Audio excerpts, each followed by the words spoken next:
Good afternoon, dear students. Today we will discuss about your second English worksheet.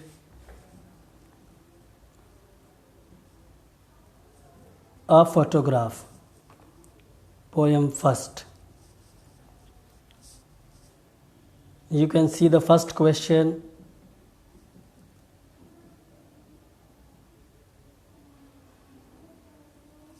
What does the word cardboard denote in the poem? Why has this word been used? Dear students, यहाँ पे question कह रहा है कि word cardboard क्या दर्शाता है इस पोयम में और इस वर्ड का यूज़ इस्तेमाल क्यों किया गया। क्वेश्चन का मतलब समझेंगे कि कार्डबोर्ड जो वर्ड है ये क्या दर्शाता है और पोएट ने इसका इस्तेमाल क्यों किया है इस पोयम में। तो डियर स्टूडेंट्स, इसका आंसर है the word cardboard used in the poem carries a photograph fixed over it. It has been used to signify it as thick, stiff and standing like the permanent photo record for memory in exact detail. यानी जो word cardboard है वो इस poem में एक photograph को represent कर रहा है और यहाँ पे पोएट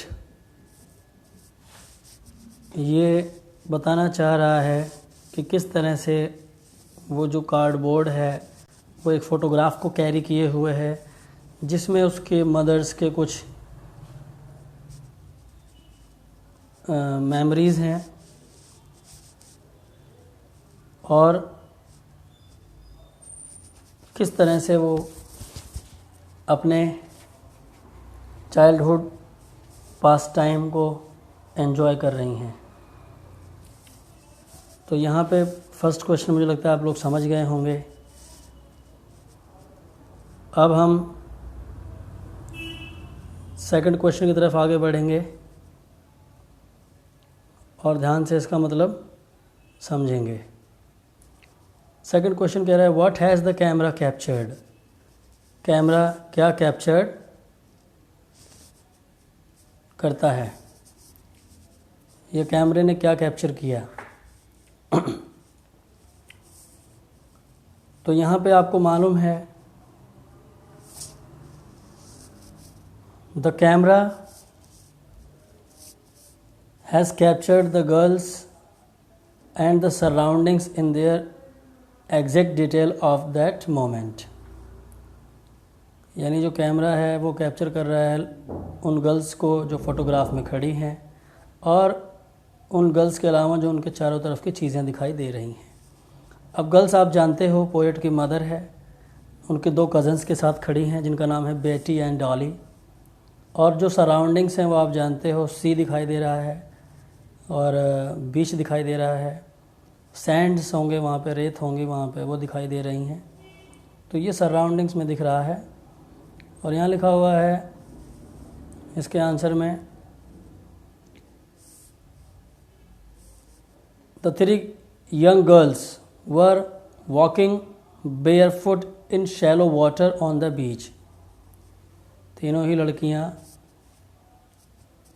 नंगे पांव बीच पर चल रही हैं, समुद्र के किनारे चल रही हैं, रेतों पर चल रही हैं.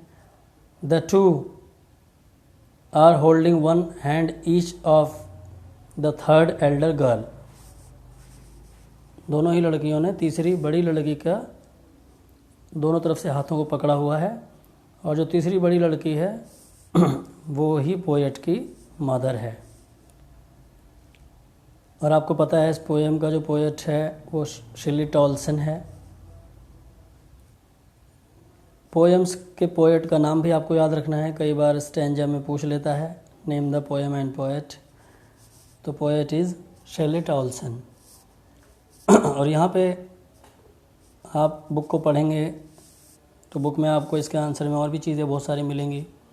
जैसे लिखा हुआ है, they are beautifully dressed and stood still smiling at their time, कि उन्होंने बहुत सुंदर सुंदर ड्रेस पहने हुए हैं और स्थिर खड़ी हैं, स्माइल कर रही हैं। The big 12 years old girl had a sweet face, जो बड़ी लड़की है 12 साल की है, उसका प्यारा सा चेहरा है। And the sea seems to be washing their feet terribly, और जो समुद्र है वो उनके पैरों को, जो उनके फुटप्रिंट्स बने हुए हैं, उनको भयानक तरीके से मिटाने की कोशिश कर रहा है। मतलब पूरी ताकत से उन्हें मिटाने का प्रयास वो कर रहा है। The uncle was clicking the camera and the girls smiled with the sea breeze ruffling their hairs, जो अंकल हैं उनके, वो उनका फ़ोटो खींच रहे हैं और लड़कियां जो हैं वो उनके बाल उड़कर उनके चेहरे पे आ रहे हैं, क्योंकि वहाँ पे हवा चल रही है बहुत ज़्यादा तेज़। और इस तरह से वो अंकल क्लिक कर देते हैं और फ़ोटो खिंच जाता है। तो वही जो फ़ोटो है अभी खिंचा हुआ, वही कार्डबोर्ड में फिक्स किया हुआ है और उसी फ़ोटोग्राफ को पोएट देख रही है और उसे कुछ मेमोरीज़ पुरानी ताज़ा कर रही है वो। तो दोनों क्वेश्चन हमने कर लिए प्यारे बच्चों। होप आपको दोनों अच्छे से समझ में आ गए होंगे। अब आगे बढ़ते हैं थर्ड क्वेश्चन की तरफ। Why did the poets mother laughed at the snapshot, poet की जो मदर है वो स्नैपशॉट में हंस क्यों रही है। तो इसका आंसर भी आप सुनेंगे कि पोएट की मदर स्नैपशॉट में क्यों हंस रही हैं। The poets mother was always laughed at the snapshot in her 30s and early 40s. She became very glad to see herself back in her childhood. She used to walk in shallow waters on sea beach with her cousins, enjoying the cool sea wind. Her younger cousins Betty and Dolly, in the equally attractive dresses, gave her pleasing company. She felt very happy and laughed whenever she looked at the photograph with her two girl cousins. So dear students, जो इसका meaning है वो ये है कि poet की जो mother है वो हमेशा ही फ़ोटो खिंचवाते समय स्माइल करती थी, और जब उन्होंने अपने 30s या 40s की एज में भी फ़ोटो खिंचवाए तो अपने आप को बहुत खुश रखती थी वो। और जो उन्होंने 12 इयर्स पे फ़ोटो खिंचवाए थे उसमें वो स्माइल कर रही थी, क्योंकि वो एंजॉय कर रहे थे उस मोमेंट को, उस सी हॉलीडेज़ को। और जब हम स्माइल करते हुए फ़ोटो खिंचवाते हैं, वो कैप्चर हो जाता है, तो हम उसे कभी भी जब अपने फ्यूचर में उसे देखते हैं आगे 10 इयर्स, 15 इयर्स, 20 इयर्स लेटर, जब हम उस फ़ोटोग्राफ को देखते हैं तो उस फ़ोटोग्राफ को देखकर हमें बहुत ही अच्छा लगता है, बहुत ही खुशी मिलती है। और इसीलिए, इसी वजह से यहाँ पे जो पोएट की मदर हैं वो स्नैपशॉट में स्माइल कर रही थी, और उनके जो दो छोटी चचेरी बहनें हैं उन्होंने भी बहुत ही अट्रैक्टिव ड्रेस पहने हुए थे और मदर को वो कंपनी दे रहे थे पोएट की, तो इसीलिए उन्हें खुश हो रही थी। अब आप जैसे पिकनिक पे जाते हैं तो आप क्या करते हैं, एंजॉय करते हैं, अच्छे अच्छे कपड़े पहनते हैं। स्कूल्स में आपको बुलाया जाता है, आप ड्रेस में आते हैं, एक कोड यूनिफॉर्म में आते हैं, लेकिन जब आपको दिल्ली के हिस्टोरिकल प्लेसेस पे पिकनिक पे ले जाया जाता है तो आप लोग घर के ड्रेस में आते हैं, बहुत अच्छे से कपड़े पहन के आते हैं और बहुत खुश होते हैं, एंजॉय करते हैं और फ़ोटो खिंचवाते हैं। तो वो बहुत ही अट्रैक्टिव फ़ोटो आता है।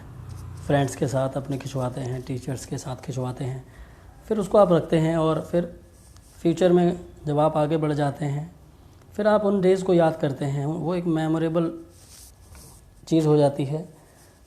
आप उसे याद करते हैं और दूसरों को दिखाते हैं और बताते हैं कि किस तरह से आप जब स्कूल में पढ़ते थे तो ये पिकनिक पे गए हुए थे और आप इस तरह से वहाँ पे उन्होंने फ़ोटो खिंचवाया। तो इसीलिए आप उस फ़ोटो में हंस रहे हैं क्योंकि आप उस टाइम पे एंजॉय कर रहे थे। तो वैसे ही पोएट की जो मदर है वो इसीलिए उसमें स्माइल कर रही है, हंस रही है, क्योंकि वो उस टाइम पे वहाँ एंजॉय कर रही है, उसे बहुत मज़ा आ रहा है।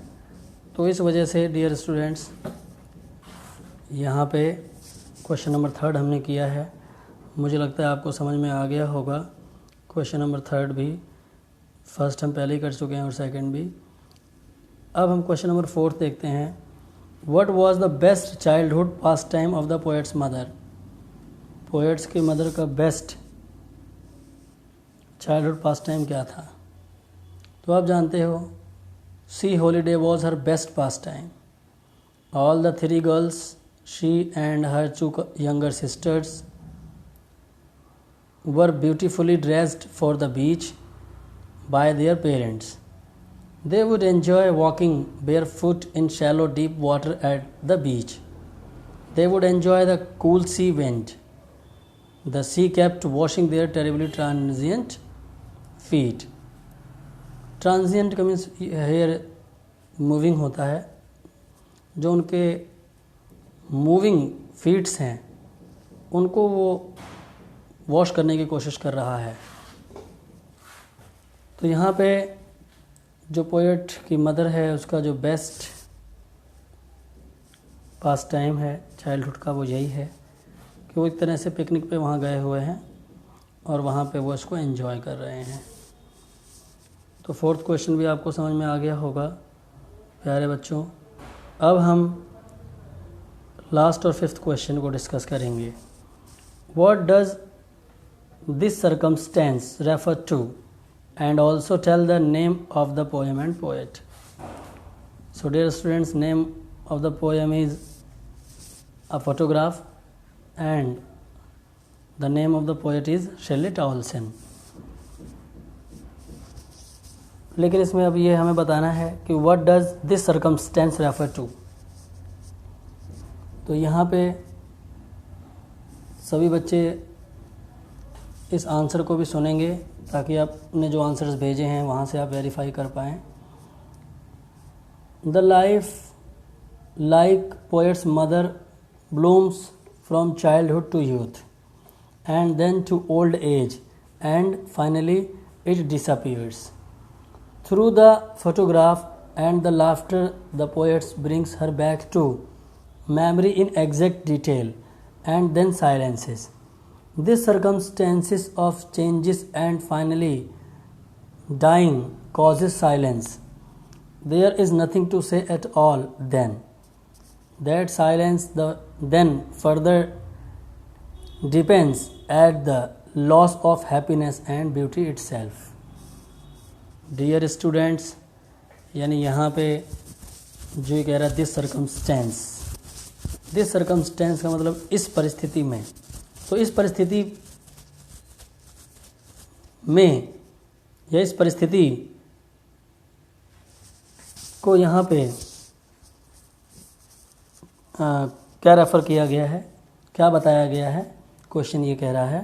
तो यहाँ पोएट कह रहा है कि जो लाइफ है पोएट की मदर के जैसे, वो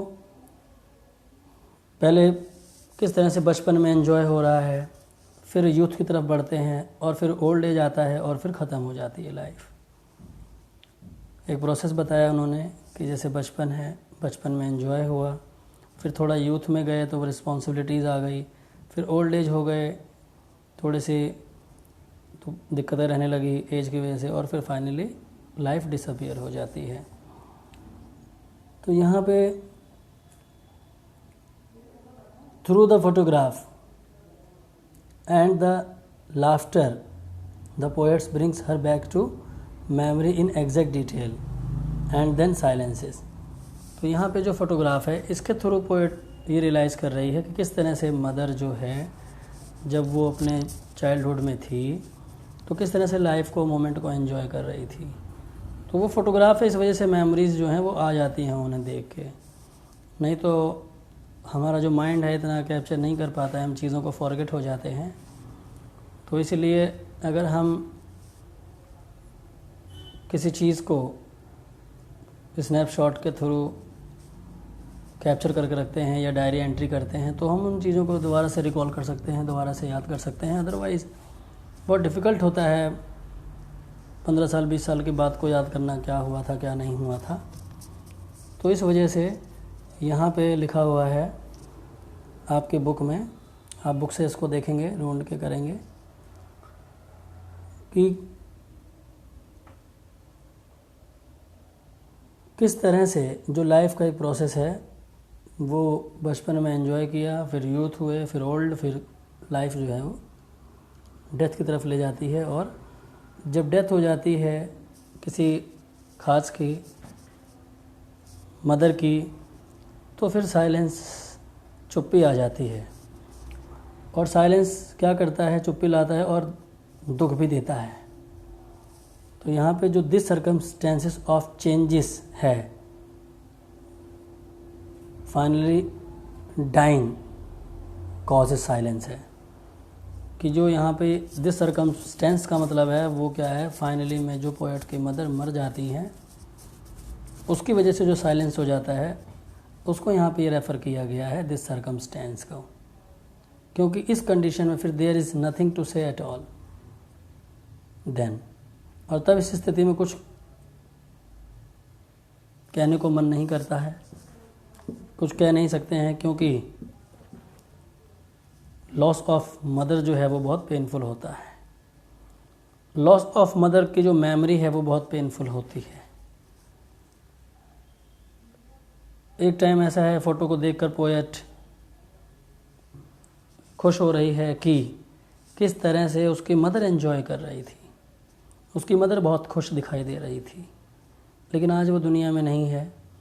इस बात पे जब वो उसको याद आती है तो वो उसे